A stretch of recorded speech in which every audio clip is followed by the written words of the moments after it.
So, as we talked about on Monday, we'll just give a quick recap and we'll move on to the interesting stuff that I want to look at. So, Bitcoin, like we said, no signal as long as it stays between February and yearly open.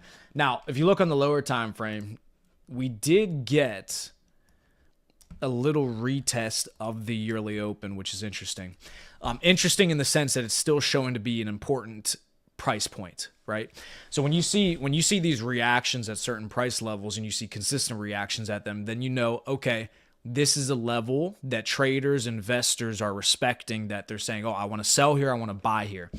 So the reason we've had these labeled out the entire time is like, well, why would you do the monthly open? Why would you do the yearly open? Well, if you look, monthly open, as soon as we had the monthly open on February, we nuked straight down. We actually came down, retested the monthly open perfectly, nuked all the way down, came back and took liquidity out at the 2025 yearly open, immediately got a huge bounce to where?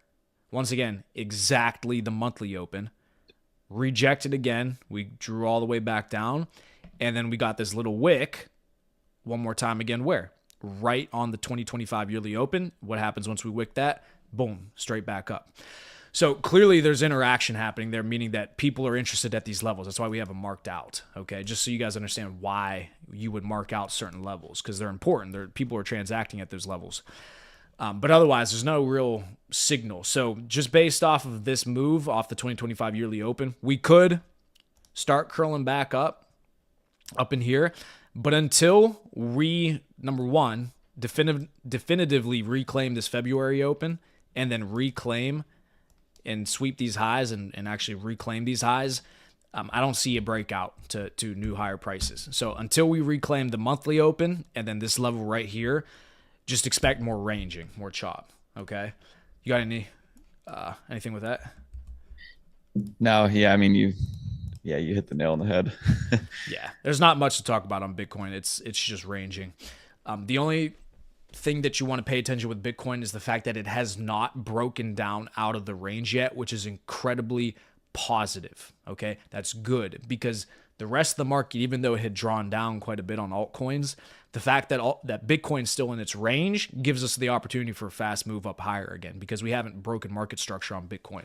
Because as soon as Bitcoin breaks out of this range and starts to shoot back up to 125, 130K, okay, now altcoins are going to just go ahead and get dragged up with it, kicking and screaming. So that's Bitcoin. Not much to talk about there. What I do want to talk about is Ethereum. A couple interesting things that are happening on a lower time frame on Ethereum. So last stream on Monday, we talked about this potential pattern playing out here, which is really interesting. So people were loving this. All right, let me get this out of here. Okay. So I want to show 1, 2, 3. 1, 2, 3. You should be in the way of that one on path. Yeah. Okay. All right, Bees, can you see this? Yep. Somebody call me? No. So look at this on Ethereum. We were talking about this last week, so I kind of drew it out a little bit better so people could understand what's happening here. So we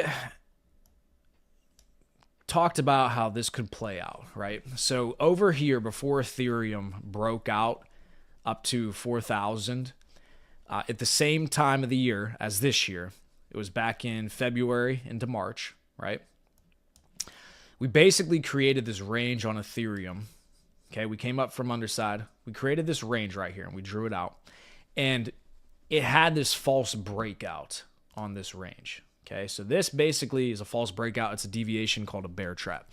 So it gets people super bullish. They start opening up longs. They think it's going to start doing this move now as opposed to this and then coming and doing it.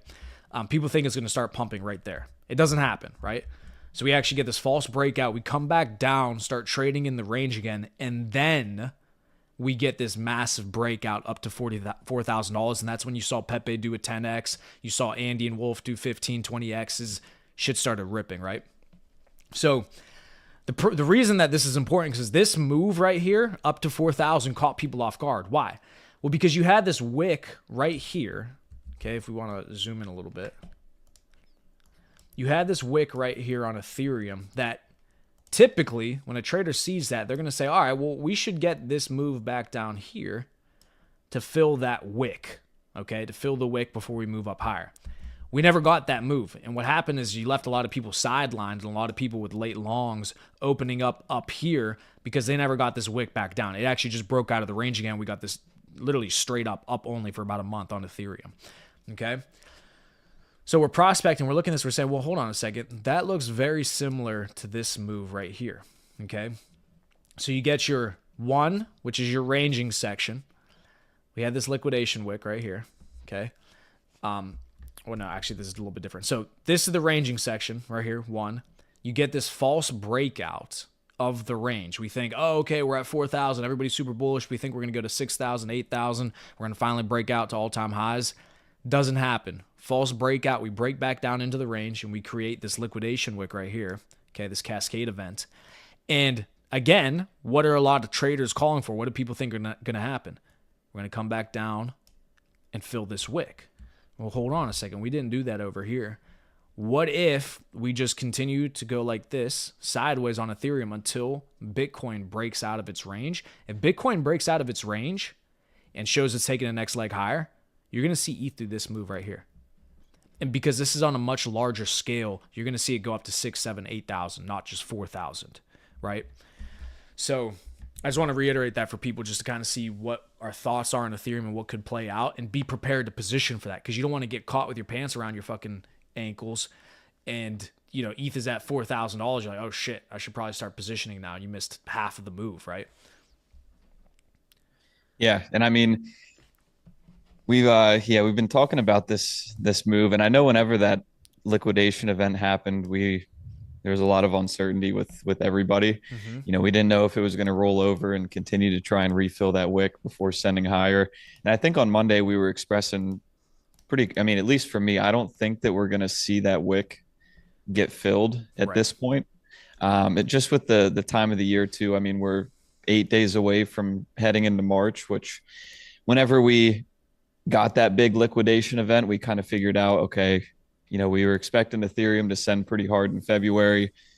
With that happening, how many people got liquidated just wasn't going to happen. The sentiment around Ethereum just continued to get worse and worse. Mm-hmm. But I mean, I think it's shown pretty good strength. I know earlier, you know, in the middle of this week, we saw Bitcoin retest was that the yearly open? Yeah. Or the February open? The yearly open. The yearly open? Yeah. Okay.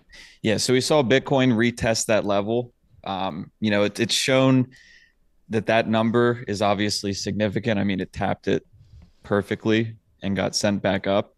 So I think that Bitcoin showing a lot of strength, that it's not willing to go below that number, is definitely super important for Ethereum because of the price that it's at right now. I mean, it's not showing that it's going to want to refill that wick. So I think the next 8 days are definitely going to tell us a lot. Right.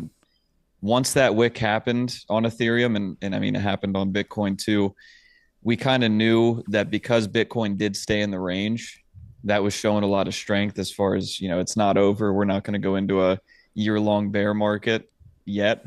Mm-hmm.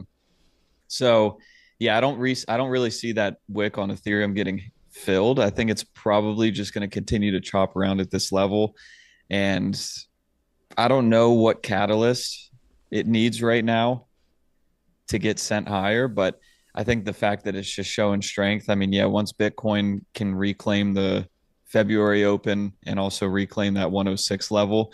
But I mean, with this being the daily candles, I mean, you know, it's like back around the time of the inauguration, Bitcoin went from, you know, even lower than where it's at right now to back above all-time highs in the matter of 3 or 4 days. Right.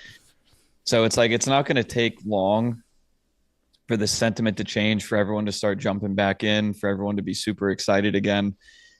It's not going to take a lot. So over the next couple of days, I definitely would want to see Bitcoin reclaim the mid-level, show that it's going to hold above that like 99, 100,000 critical level, and then reclaim the 106, ideally in the first couple of days of March, and then inevitably just keep sending higher. So that's what we need. Yeah.